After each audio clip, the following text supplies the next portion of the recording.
Queridos amigos, sejam bem-vindos a mais um vídeo no canal Poptopia. Eu sou o Daniel e no vídeo de hoje vamos falar sobre O Muro. O Muro é um quadrinho europeu lançado aqui no Brasil pela Alta Geek e produzido lá fora pela editora Glénat. Essa obra tem roteiro de Antoine Charret-Dion e arte de Mário Alberti. Aqui já no editorial, o criador ele vai falar sobre...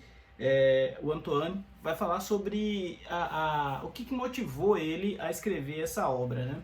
E é a questão das imigrações e das pessoas que precisam sair dos seus países por conta de diversas questões sociais, questões climáticas, para morar em outro território, mais especificamente de como essa questão vem sendo debatida na Europa, né? Principalmente por conta dos africanos que chegam ali através dos oceanos.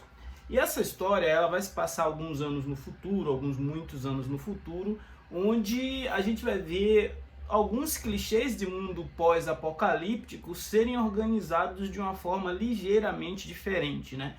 Então não é uma história que entrega assim uma grande novidade. Por que ela se chama O Muro? Porque existe um muro que separa uma cidade chamada Éden do resto do planeta, ou daquilo que restou do planeta após alguns eventos climáticos severos. E dentro desse muro a gente imagina que existam pessoas vivendo em condições melhores. Por que eu digo imagino?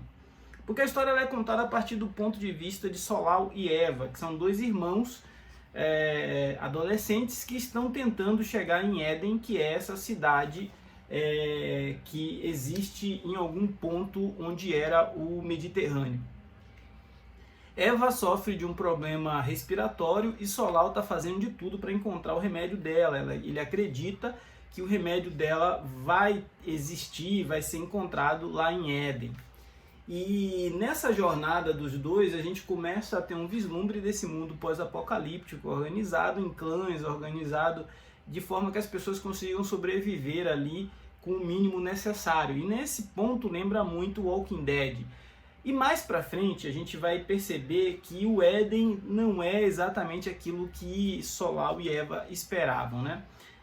O roteirista, quando ele disse que essa história foi desenvolvida para tratar dos temas de imigrantes, ele também fala que essa história foi desenvolvida para ser um filme. E o roteiro estava todo pronto para ser filmado, mas aí veio a pandemia e eles resolveram fazer essa graphic novel. E talvez nesse processo tenha se perdido um pouco da força original da história, porque ela soa bastante genérica. Essas duas crianças em alguns momentos vão sobrepujar alguns desafios, encontrar alguns adversários, mas tudo vai convergindo para que elas sejam adotadas por um bando chamado Os Bastardos, e esses bastardos têm como plano invadir o Éden. Ou seja, o plano das crianças de chegar na cidade prometida lá acaba indo de encontro com esse plano desse grupo rebelde. Mas nem tudo são flores e o Solal acaba indo participar de uma missão e acaba conseguindo acessar a cidade do Éden, e ele descobre coisas que até então quem estava fora do muro não sabia. É uma tentativa da história de dar uma reviravolta, tem aqui um quê de Mad Max, mas lembram que eu falei que ela também tem uma pegada de Walking Dead? O Walking Dead não é o Walking Dead sem zumbis. E o muro, ele vai ter a sua própria versão de pessoas zumbificadas. Por quê? Porque quando foi criada a cidade do Éden, as pessoas ganharam alguns gadgets. E um deles se chama Orb, né, que era o principal, que era para ser uma espécie de computador pessoal, onde ele ia depender da energia, inclusive gerada pelo corpo humano, para garantir tudo que a pessoa precisasse ali. Essa utopia durou muito pouco, e a gente vai ver também que a mãe de Solal e a mãe de Eva era uma das pessoas envolvidas na criação do Éden. Então a história ela vai girar em torno, sim, desse projeto de cidade futurista, onde só ricos e milionários iriam habitar, distante do resto dos pobres mortais, que a humanidade já estava meio moribunda. Então é toda uma história bastante pessimista, mas ela parece um tanto quanto truncada. A narrativa ela exige do leitor não só atenção, mas também um pouco de paciência, um esforço. E no final, não sei nem dizer assim se ela compensa tanto. Por quê? porque não tem uma originalidade nessa história, né? Eu lembrei daquele filme que tava disputando os efeitos especiais no Oscar, que chama O Criador, onde tem uma questão de fim do mundo envolvendo inteligência artificial. E aqui eles tentaram colocar esse ponto da tecnologia junto com um mundo pós-apocalíptico, zumbificado, e ficou muita história para contar em poucas páginas. São 160 páginas com capa cartão, e esse quadrinho hoje está até na promoção na Amazon por R$ 34,00.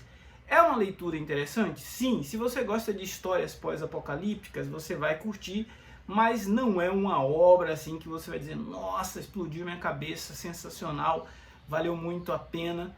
Vale a pena, mas se você não tiver nada melhor assim para ler, porque tem outras coisas muito mais interessantes no mercado, mas é um quadrinho que a Alta Geek trouxe aí em um formato bem interessante, próximo daquele formato que eles já fizeram, Kali, aquele Maníaco de Nova York, e a editora tem um tratamento editorial, um acabamento gráfico que é de primeira linha. Esse foi o Poptopia de hoje. Se não for inscrito, se inscrevam. Afinal, falar de bi é sempre bom. Forte abraço. Até a próxima.